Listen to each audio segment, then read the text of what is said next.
첫날입니다. 새벽에 같이 나오셔서 기도하시면서 12월 시작하실 수 있기를 바랍니다.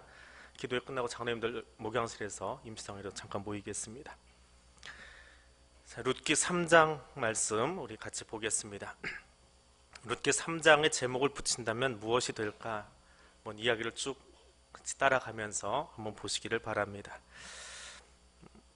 가장 중심적인 이야기는 이제 보아스와 룻의 사랑 이야기가 무르익어 가는 그런 대목입니다. 자, 보아스가 바라본 룻은 어떤 사람일까요? 모압 지방에서 건너온 홀시 어머니 나오미를 따라온 사람. 경제적으로 따지면 가진 것 아무것도 없는 이민 갔다가 다 자본금까지 다 날리고 빈 털털이 돼서 돌아온 그런 사람. 또 그냥 자기가 보기에는 자기 집 밭에 와서 일하는 떨어진 나락 줍고 있는 비정규직의 여자. 자기가 정식 고용한 사람 아니니까 그렇게 따질 수 있겠지요. 가족력으로는 이방인이고 경제력으로는 남편 없는 최하위층에 속하는 사람이고 집안도 이제는 내세울 것 없는 그런 사람입니다. 만약에 누군가 이런 여자를 위해서 결혼에 중심을 선다고 하면 선뜻 누가 나설 수 있을까? 그런 사람이지요.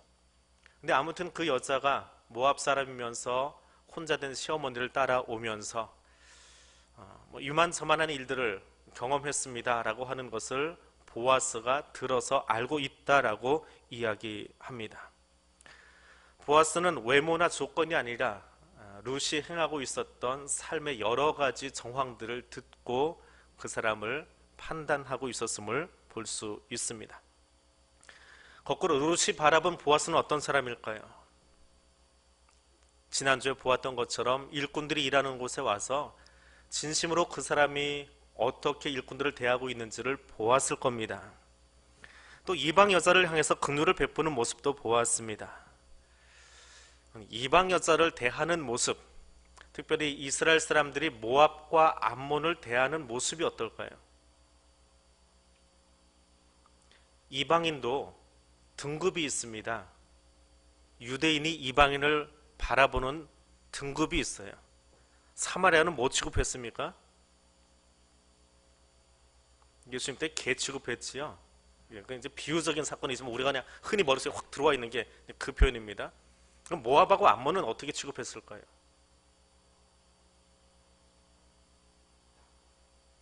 유령 취급합니다.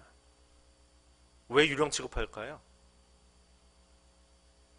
모압과 암몬의 태생적인 이유 기억나시죠?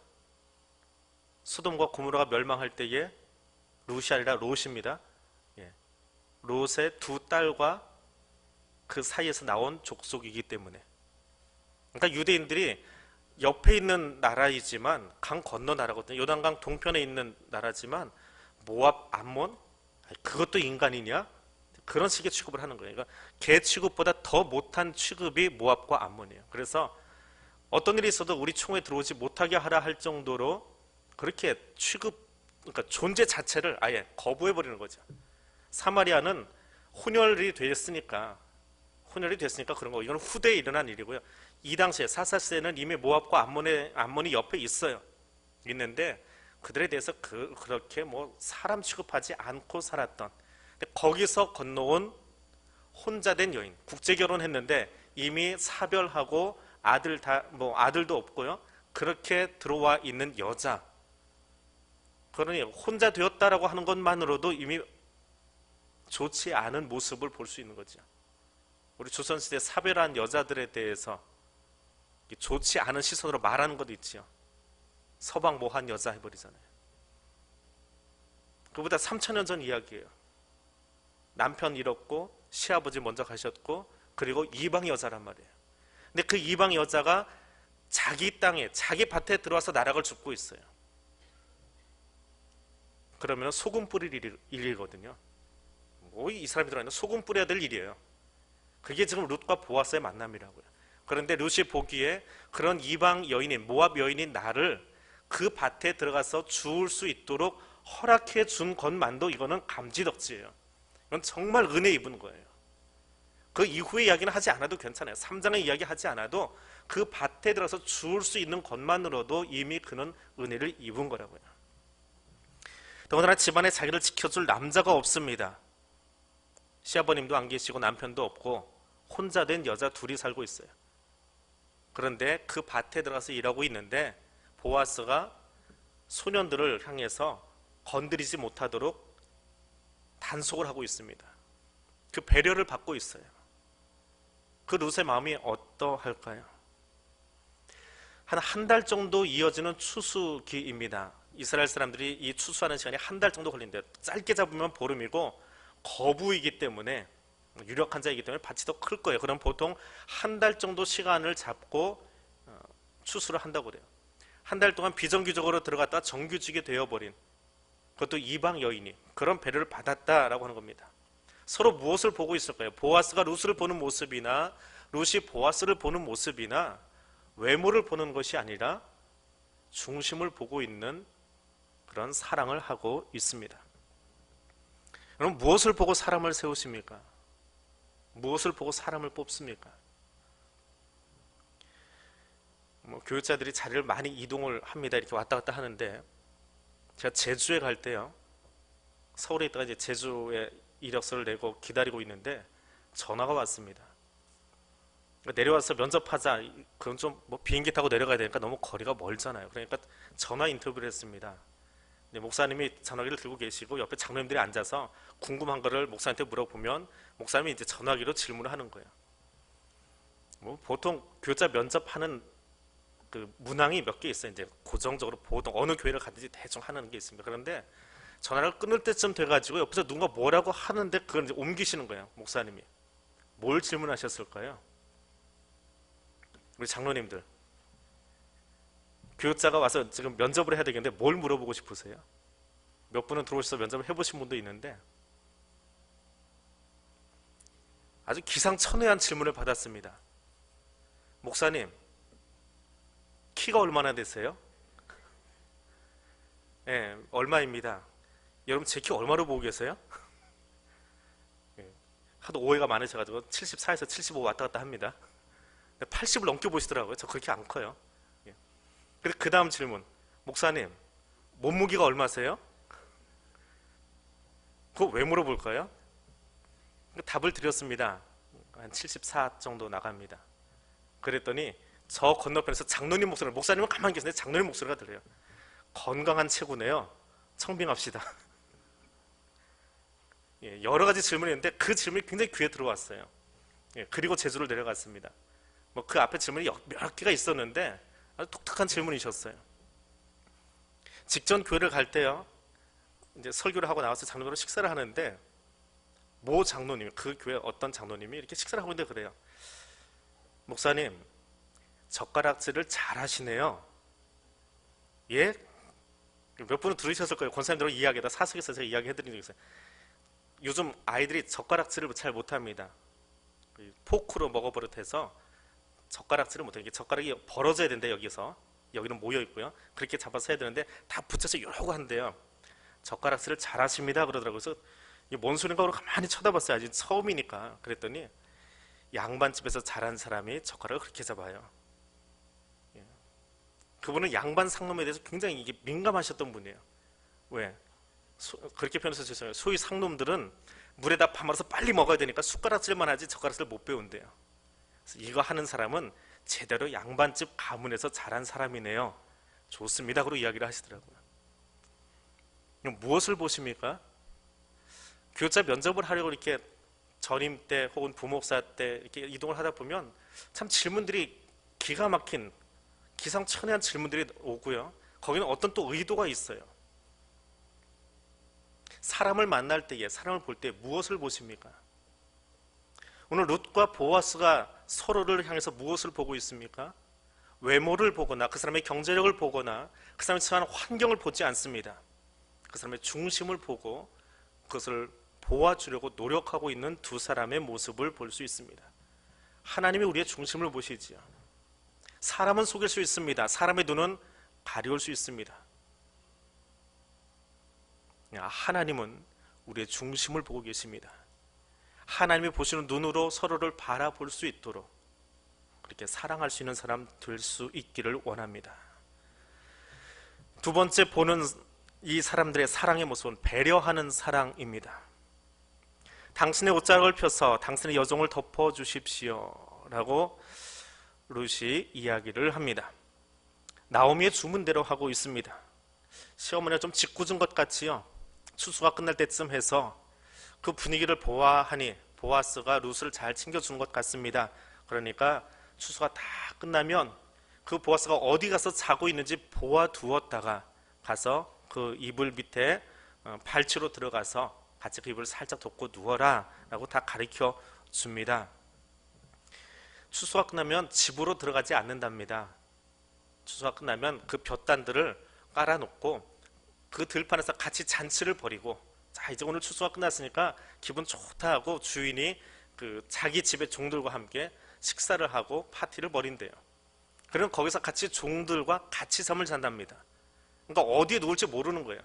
그걸 잘 봐뒀다가 껌껌해지면 조용히 다른 사람 깨우지 말고 그 옆에 가서 발치로 들어가라 라고 하는 겁니다.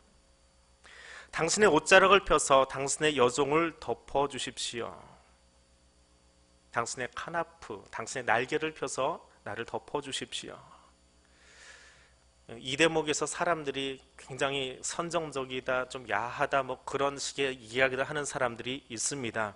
그런데 이 옷자락을 펴서 나를 덮어주십시오 라고 하는 말은 두 가지 의미가 있습니다. 하나는 지난주에 이야기했던 것처럼 하나님의 옷자락이 보아스의 옷자락으로 내게 나타난다라거나 보호하심을 이야기하는 하나의 의미가 있습니다. 또 하나는 일반적인 관용적인 억구예요. 그럼 프로포즈 받아보셨나요? 뭐라고 프로포즈를 받으셨나요? 저는 제대로 안 해서 뒤에서 웃고 있는 사람이 있는데 뭐라고 프로포즈 받으셨어요? 어떤 말이 제일 멋있을 것 같아요?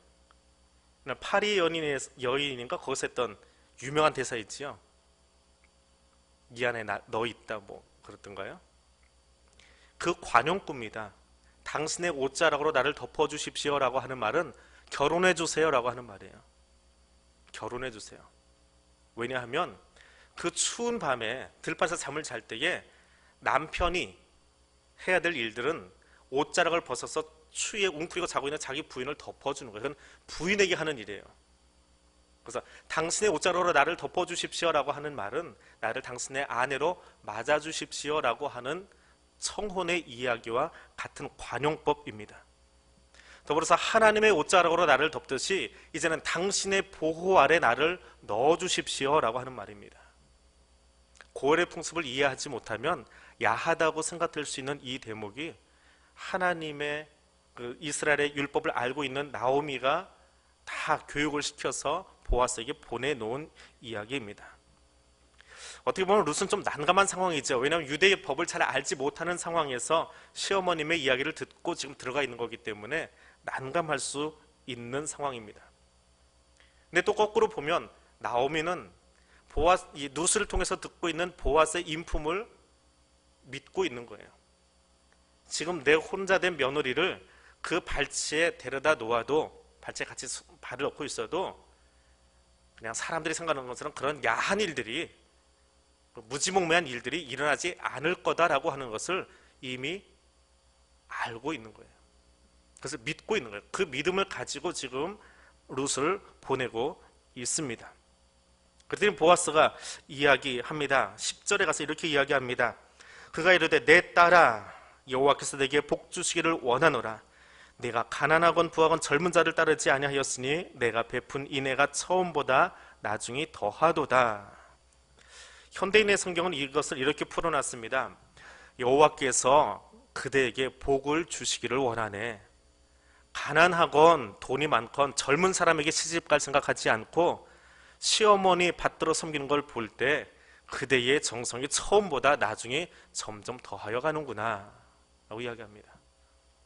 이 대목을 보면 보아스가 나이가 꽤 많다라고 하는 것을 알 수 있어요.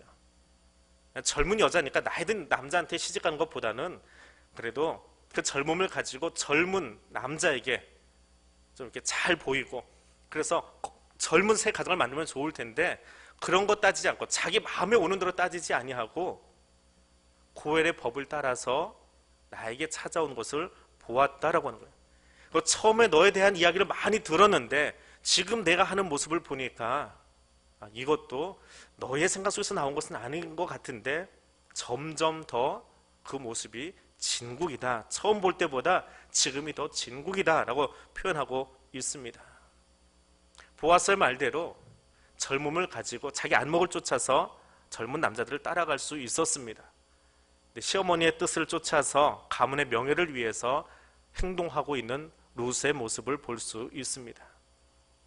본토 친척 아비 집을 떠난다라고 하는 것 아브라함에게만 해당된 이야기가 아니라 지금 룻도 그렇게 떠나 있지요. 부모를 공경하라라고 하는 십계명에 세상을 향한 사람들을 향한 제일 첫 번째 계명을 그대로 따라 행하고 있지요. 젊은 남자 따라가서 편안한 젊은 가정 만들 수 있지만 남편의 이름을 남겨야 된다라고 하는 유대 법도 이해하고 따라가고 있습니다. 그 모든 것을 통틀어서 보아스가 한마디로 이야기합니다. 내가 나에게 보여준 그 모습, 내가 나오미에게 보여준 모습, 내가 너의 가문을 해서 보여준 그 사랑의 모습은 이거라는 거예요. 뭐라고 표현했지요? 방금 읽었는데 10절에 뭐라고 표현했어요? 한 글자예요, 한 글자. 내가 베푼 인애가, 너의 헤세드가, 너의 헤세드의 사랑이. 이 헤세드의 사랑은 무엇이냐 하면 이스라엘과 하나님이 맺은 언약적인 사랑이에요. 약속에 근거한 사랑이에요.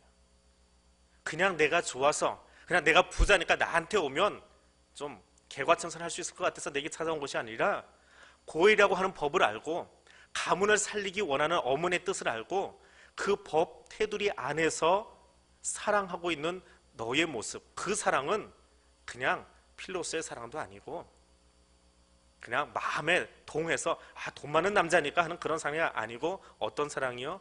하나님이 이스라엘 백성과 맺었던 언약의 사랑, 헤세드처럼 너도 그 언약을 따라서 내게 찾아왔다. 너의 헤세드가, 하나님의 약속을 믿고 순종하고 따라오는 너의 헤세드에 대한 믿음, 헤세드에 대한 사랑, 그것이 처음보다, 모압에서 여기 넘어올 때보다 지금이 더하다라고 하는 표현입니다. 그 모습 때문에 자기가 이방 여인이기에 보아스에게는 자기를 시녀라고 표현하고, 그리고 보아스는 이 사람을 바라보면서 내 딸이라고 표현하면서 서로를 배려해주고 있는 언약 안에서, 약속, 하나님의 율법 안에서 서로를 배려해주고 있는 그런 모습을 우리가 찾아볼 수 있습니다. 하나님의 약속 안에서 사랑하시기를 바랍니다. 하나님 말씀 안에서 사랑하시기를 바랍니다. 내 마음에 올라오는 것이 아니라 하나님이 내게 주신 언약 안에서 서로를 바라보고 사랑하고 배려할 수 있는 사랑의 사람이 될 수 있기를 원합니다.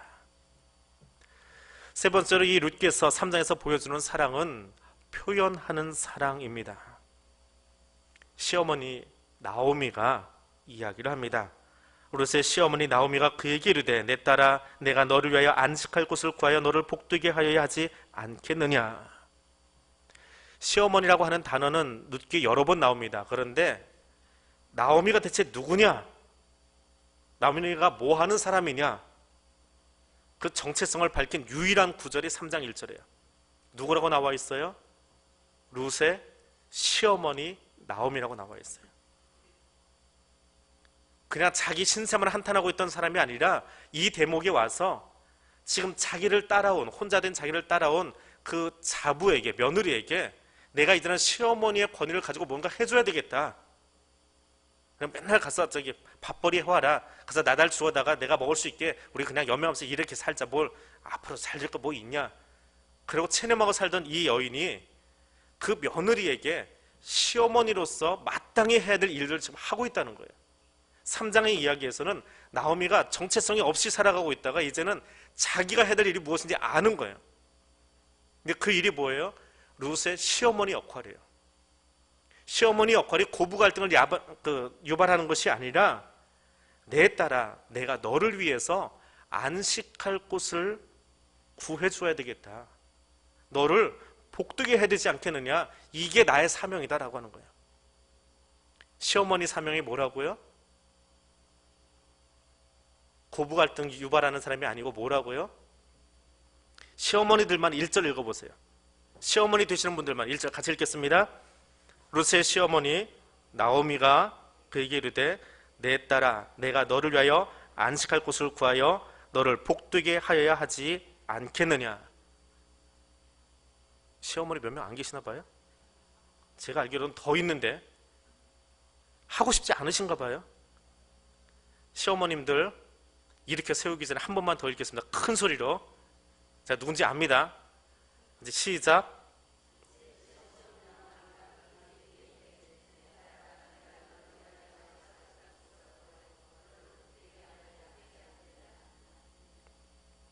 그런 시어머님 되시기를 바랍니다.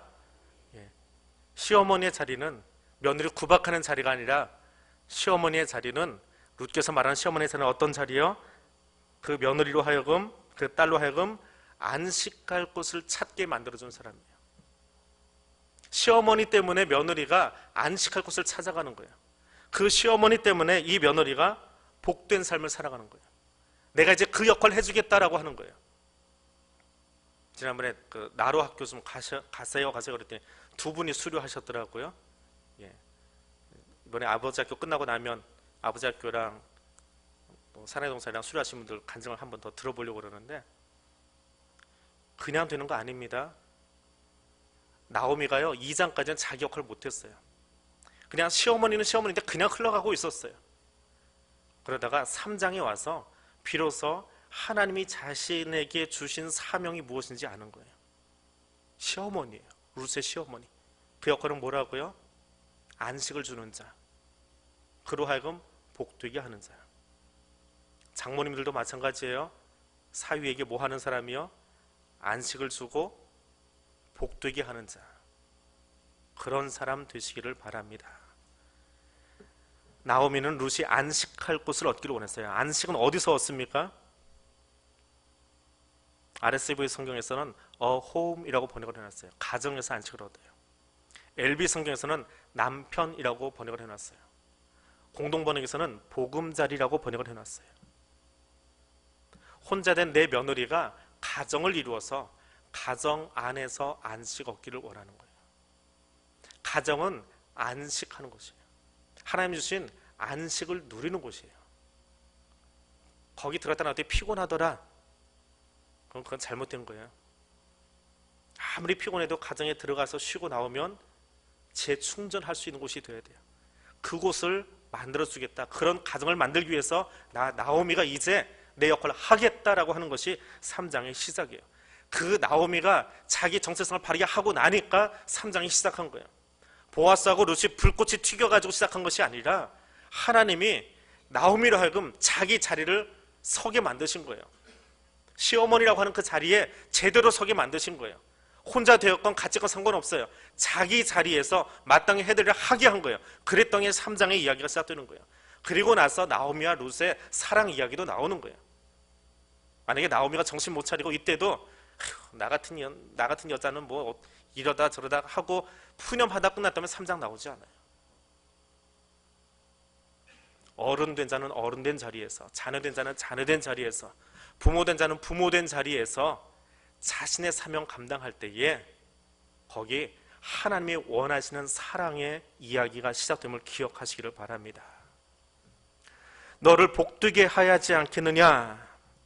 그 결혼 생활, 보아스와 함께할 앞으로의 생활, 그것이 너에게 기쁜 세월이 될 것이다 라고 트랩이라고 하는 목사는 번역을 해놓았습니다. 너로 행복을 누리게 하여야 되겠다. 이것이 나의 소망이다.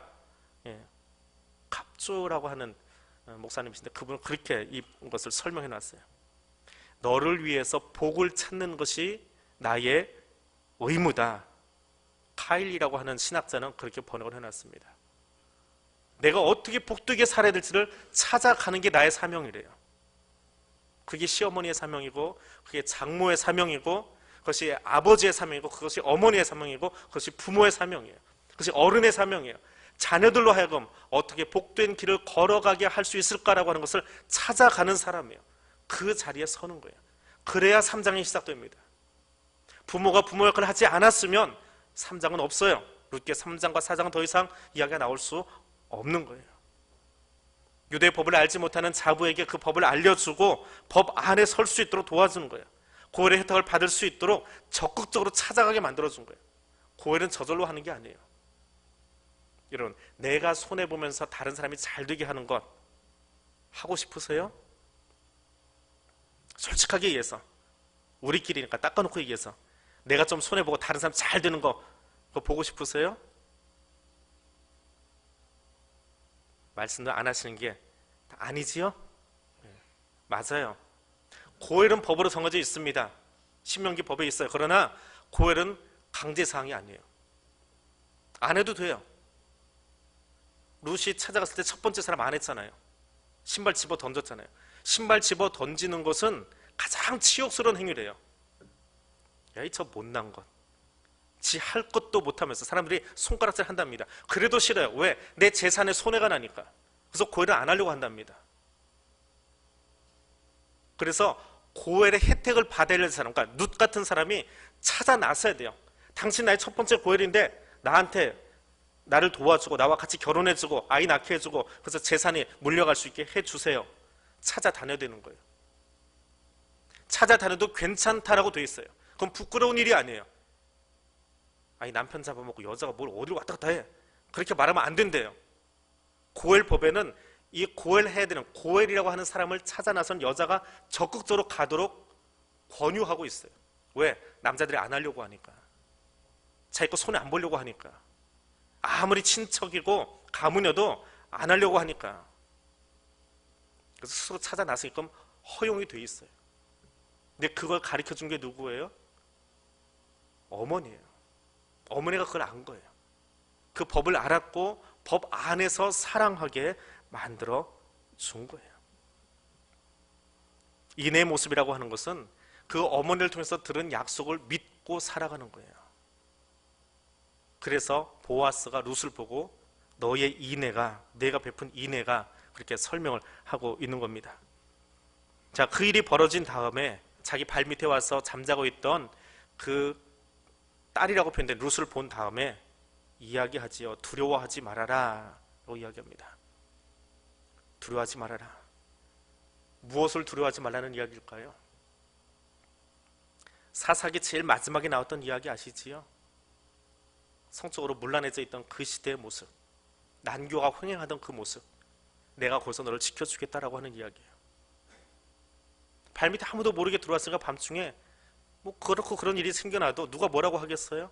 그러나 그런 일 생기지 않도록 하겠다. 불안해하지 말아라. 내가 고엘이라고 믿고 찾아왔는데 거절할 수 있잖아요. 고엘은 거절할 수 있어요. 근데 내가 거절하지 않겠다라고 하는 거예요. 그리고 아무리 고엘이라고 하는 제도를 통해서 들어오기는 했지만 마을 사람들이 보면 여기서 한참 뒤로는 조선시대만 해도 여자들이 다 뒤집어 쓰고 다녔는데요. 얼굴 요만큼만 내놓고 다녔는데 더 오래전에 밤중에 아무리 법으로 보장되어 있다고 하더라도 그렇게 쫓아가는 것을 사람들이 알면 뭐라고 하겠습니까? 근데 그것으로부터 내가 다 지켜주겠다. 평안을 주겠다. 법 테두리 안에서 그 사랑 안에서 내가 너를 도와주겠다라고 이야기하고 있습니다. 오늘 그렇게 사랑을 표현할 수 있기를 원합니다. 사랑은 마음 안에만 있는 것이 아니고요. 표현할 수 있는 거예요. 표현해야만 돼요. 오늘 그 사랑을 표현하고 나누는 사람으로 살아갈 수 있기를 원합니다. 마지막으로 사랑은요, 채워주는 겁니다. 채워주는 사랑이에요. 17절입니다. 이르되 그가 내게 이 보리를 6번 되어주며 이르기를 빈손으로 내 시어머니에게 가지 말라 하더이다 하니라.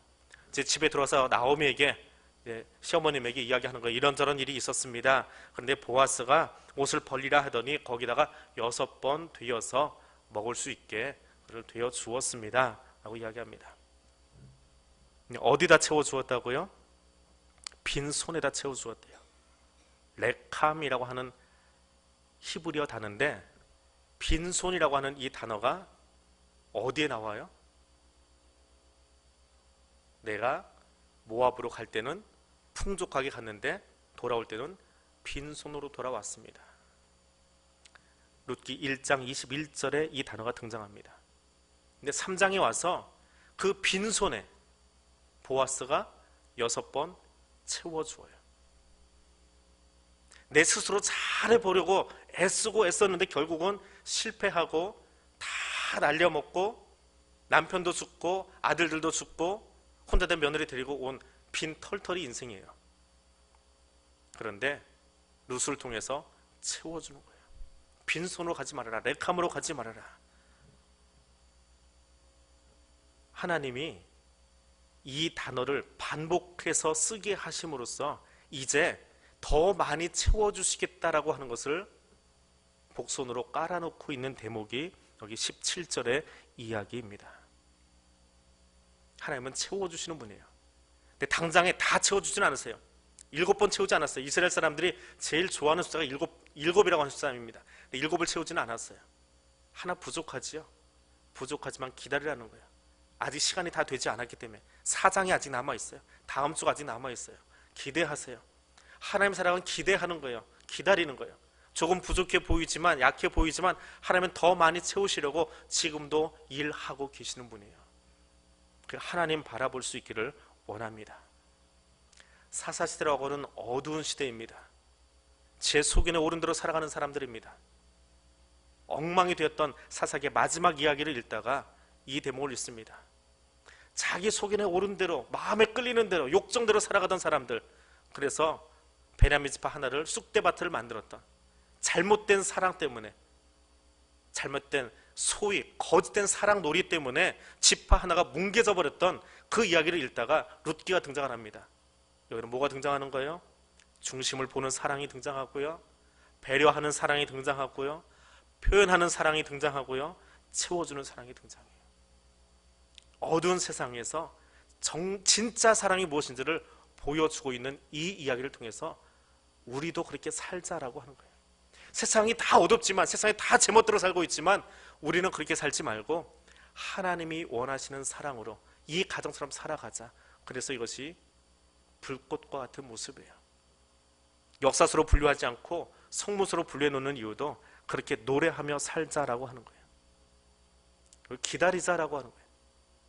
하나님의 나를 기다리면서 살아갈 줄 아는 사람, 아무리 해도 안 되라고 하는 것이 아니라 안 되기 때문에 더 많이 기도하고, 안 되기 때문에 거기 앞에 엎드리고, 안 되기 때문에 하나님의 일하심을 바라볼 수 있는 사람들, 그 사람이 되어지자라고 하는 것이 룻기를 통해서 오늘 우리에게 주시는 메시지입니다. 오늘 그 사랑을 함께 할 수 있기를 원합니다. 롯과 보아스의 사랑을, 보아스의 모습을 통해서 우리에게 보여주신 그 사랑을 내가 하면서 살겠습니다. 우리 그 마음으로 같이 기도하겠습니다. 하나님, 이 땅에 거짓된 사랑들, 거짓 모습으로 서 있는 것들 참 많이 있습니다. 그러나 하나님, 우리 룻기를 통해서 보여주신 것처럼, 롯과 보아스의 모습을 통해서 보여주신 것처럼 중심을 보아줄 줄 아는 사랑을 하게 하옵소서. 서로를 배려할 줄 아는 사랑 하기를 원합니다. 서로 표현하고 서로를 채워줄 수 있는 그런 사람 되어지기를 원합니다. 제 속에는 옳은 대로 자기 생각만 말하고 있는 사람들에게 하나님의 음성을 듣고 그 음성을 옮길 수 있는 사람, 하나님의 말씀을 옮기고 전할 수 있는 예언자와 같은 사람, 그 사람이 내가 되겠습니다. 이 두 가지 기도 제목 가지고 함께 통성으로 기도하겠습니다.